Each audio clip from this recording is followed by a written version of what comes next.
C'est la rentrée.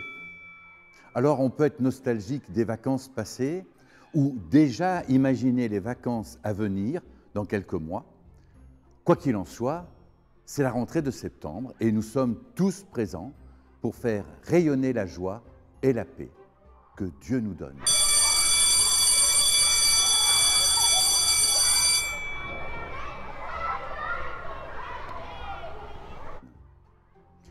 Au début de toute chose, on se demande comment l'avenir va se dessiner.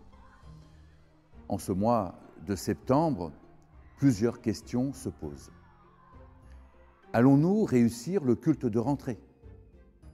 Allons-nous nous entendre avec le ou la pasteur qui arrive? Les projets que nous avons commencés vont-ils bien se réaliser?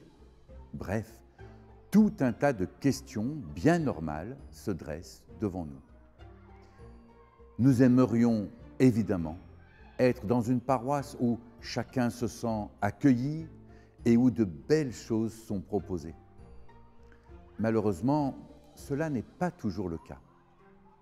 Alors il ne s'agit pas de rejeter la faute sur une personne ou un groupe de personnes, mais plutôt de regarder comment je peux être un lien qui participe à l'unité, la bienveillance et la paix.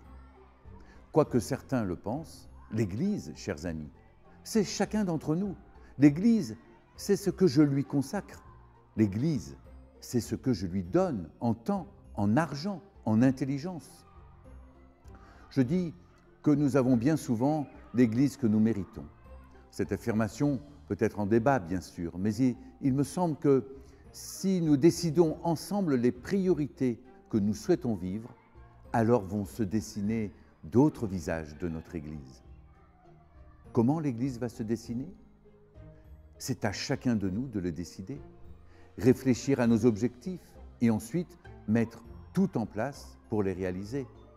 C'est le travail d'un conseil presbytéral qui écoute l'expression de chacun lors de l'Assemblée générale. Je remarque aussi que beaucoup de paroisses sont tiraillées entre la tradition, les habitudes et le ressenti de faire et vivre autrement les choses. Et souvent, pour ne pas froisser une petite dizaine de personnes, le conseil presbytéral n'ose pas bousculer certaines habitudes. C'est un fait qu'il faut regarder en face et qu'il faut accompagner. Lors de la pastorale régionale de ce mois de septembre, vos pasteurs vont travailler sur ce sujet. J'aimerais rappeler l'évangile de Marc au chapitre 2 et au verset 21.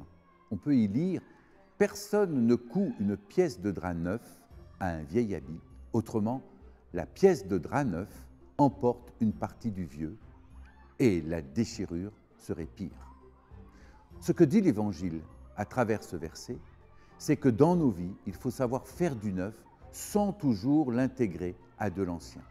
Et du coup, dans l'Église, nous sommes appelés aussi à faire du neuf en accompagnant l'ancien, bien sûr, mais sans pour cela le coudre avec. C'est pourquoi il faut réfléchir à ce qui doit être vécu de façon nouvelle et ce qui doit rester comme avant. Cette vie d'Église qui fait vivre ensemble deux façons différentes s'appelle l'économie mixte. Et l'une et l'autre s'épaulent, se complètent et se réjouissent de ce qu'il se vit. Nous sommes généralement trop dans la critique et la colère, plutôt que dans la joie de ce que peuvent vivre telle ou telle tendance. Alors, comment l'Église va se dessiner? C'est aussi la question que les délégués au synode régional et national prochain vont porter. Soyons des porteurs d'espérance et osons aller de l'avant.